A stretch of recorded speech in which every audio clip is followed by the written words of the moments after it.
Hi friends, how are you friends. हम देख रहे हैं हिंदू मैरिज एक्ट 1955, जिसमें हमने इसके पहले के लेक्चर में सेक्शन 28 देखा था। आज हम देखने वाले हैं सेक्शन 29। फ्रेंड्स, जो सेक्शन 29 है हिंदू मैरिज एक्ट का, वो डील करता है सेविंग से। फ्रेंड्स, सेक्शन 29 में 4 सब सेक्शन दिए गए हैं। तो सब सेक्शन 1 में क्या दिया गया है कि a marriage solemnised between Hindus before the commencement of this act which is otherwise valid shall not be deemed to be invalid or ever to have been invalid by reason only of the fact that the parties thereto belonged to the same gotra or pravara or belong to the different religions, castes or subdivisions of the same caste. So friends, subsection में क्या दिया गया है कि इस अधिनियम के आरंभ से पहले मीन्स हिंदू मैरिज एक्ट 1955 के कमेंसमेंट से पहले हिंदुओं में हुआ ऐसा विवाह जो अन्यथा विधिमान्य हो, मीन्स जो कायदे के हिसाब से बराबर हो, मीन्स जो वैलिड हो, केवल इस तथ्य के कारण अविधिमान्य मीन्स इनवैलिड नहीं समझा जाएगा, या कभी अविधिमान्य रहा हो मीन्स कभी इनवैलिड रहा हो नहीं समझा जाएगा कि उस शादी के पक्षकार एक ही गोत्र के थे, या वे एक ही प्रवर के थे, अथवा अलग अलग धर्मों के थे, या फिर एक ही जाति के अलग अलग उपजातियों के थे।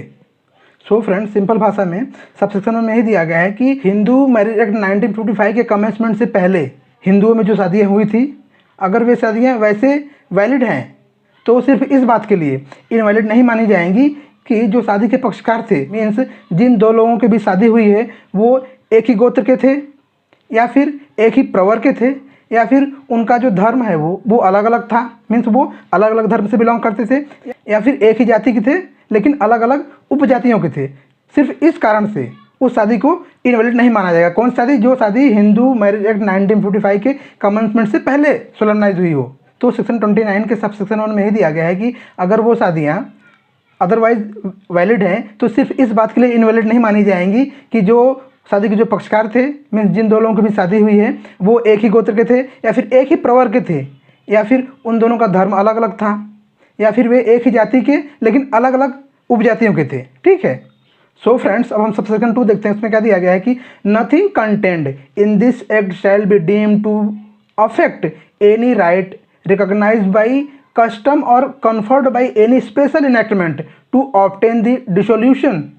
of Hindu marriage, whether solemnized before or after the commencement of this act. So friends, अब हम सबसेक्शन 2 देखते हैं। उसमें क्या दिया गया है कि इस अधिनियम में अंतर्विष्ट मीन्स इस एक्ट में contained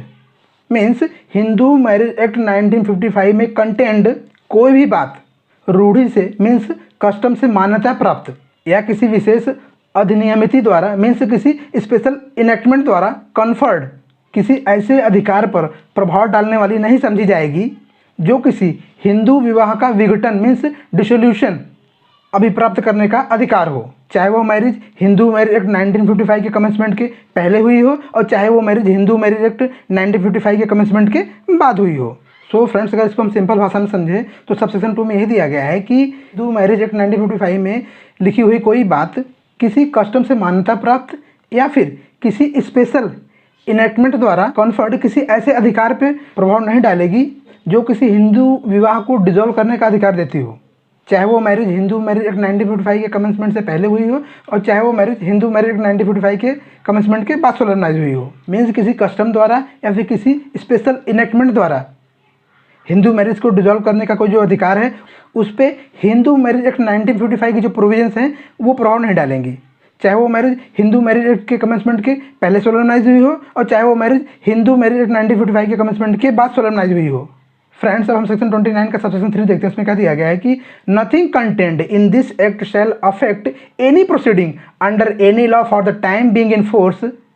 for declaring any marriage to be null and void और for annulling or dissolving any marriage or for judicial separation pending at the commencement of this act, and any such proceeding may be continued and determined as if this act had not been passed. So friends, subsection 3 में क्या दिया गया है कि इस act में अंतर्विष्ट कोई भी बात उस समय लागू किसी भी विधि के अधीन मीन्स उस समय लागू किसी भी लॉ के अधीन होने वाली किसी भी कार्यवाही पर प्रभाव नहीं डालेगी जो किसी विवाह को नल एंड वाइड घोषित करने के लिए, या किसी विवाह को बातिल अथवा विघटित करने के लिए, मीन्स किसी मैरिज को एनल्ड करने के लिए, या फिर किसी मैरिज को डिसॉल्व करने के लिए, या फिर जुडिशियल सेपरेशन के लिए, मीन्स न्यायिक पृथक्करण के लिए हो, और हिंदू मैरिज एक्ट 1955 के कमेंसमेंट के पहले से पेंडिंग हो, तो ऐसी कोई भी कार्रवाई चलती रहेगी। कौन सी कार्रवाई? जो किसी मैरिज को नल एंड वाइड डिक्लेयर करने के लिए फाइल की गई हो, या फिर किसी मैरिज को डिसॉल्व करने के लिए, या फिर किसी मैरिज को अनल्ड करने के लिए। ठीक है, तो जो ऐसी कार्रवाई है वो चलती रहेगी, और ऐसा माना जाएगा कि जो हिंदू मैरिज एक्ट है 1955 वो पास ही नहीं हुआ है। ठीक है। सो फ्रेंड्स, सिंपल भाषा में सबसेक्शन 3 में यही दिया गया है कि हिंदू मैरिज एक्ट 1955 में दी हुई कोई भी बात उस समय लागू किसी लॉ के अनुसार, अगर कोई प्रोसीडिंग कोर्ट में दाखिल की गई है किसी मैरिज को नल एंड वाइड डिक्लेयर करने के लिए, किसी मैरिज को एनल्ड करने के लिए, या फिर किसी मैरिज को डिसॉल्व करने के लिए, या फिर जुडिशियल सेपरेशन के लिए, और वो जो प्रोसीडिंग है वो हिंदू मैरिज एक्ट 1955 के कमेंसमेंट के पहले से ही पेंडिंग है, तो ऐसी प्रोसीडिंग पे हिंदू मैरिज एक्ट 1955 का कोई प्रभाव नहीं होगा। वो प्रोसीडिंग उसी लॉ के हिसाब से, जिस लॉ के तहत वो प्रोसीडिंग दाखिल हुई थी, वो प्रोसीडिंग उसी लॉ के हिसाब से चलती रहेगी। मीन्स उस केस की जो कार्यवाही है वो उसी लॉ के हिसाब से चलती रहेगी, और उस पर हिंदू मैरिज एक्ट 1955 का कोई प्रभाव नहीं होगा। और उन प्रोसीडिंग्स के लिए ऐसा माना जाएगा कि जो हिंदू मैरिज एक्ट 1955 है वो पास ही नहीं हुआ है। ठीक है। सो फ्रेंड्स, अब हम सबसेक्शन 4 देखते हैं। उसमें क्या दिया गया है कि nothing contained in this act shall be deemed to affect the provisions contained in the special marriage act 1954 with respect to the marriages between Hindus solemnized under that act whether before or after the commencement of this act. So friends, subsection 4 में यह दिया गया है कि इस अधिनियम में, means इस एक्ट में अंतर्विष्ट कोई भी बात विशेष विवाह अधिनियम 1954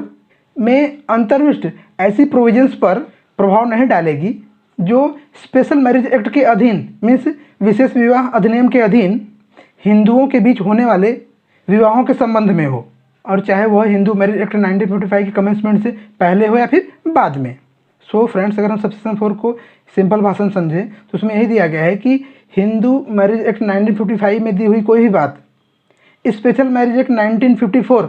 में दी हुई किसी प्रोविज़न पे प्रभाव नहीं डालेंगे। कौन सी प्रोविज़न? जो प्रोविज़न हिंदुओं के बीच होने वाले विवाहों के संबंध में बनाई गई है। अगर स्पेशल मैरिज एक्ट 1954 में ऐसी कोई प्रोविज़न है जो हिंदुओं के बीच विवाहों के संबंध के लिए हों, तो ऐसी प्रोविजंस पे हिंदू मैरिज एक्ट 1955 में दी हुई प्रोविजन जो है वो प्रभाव नहीं डालेंगी।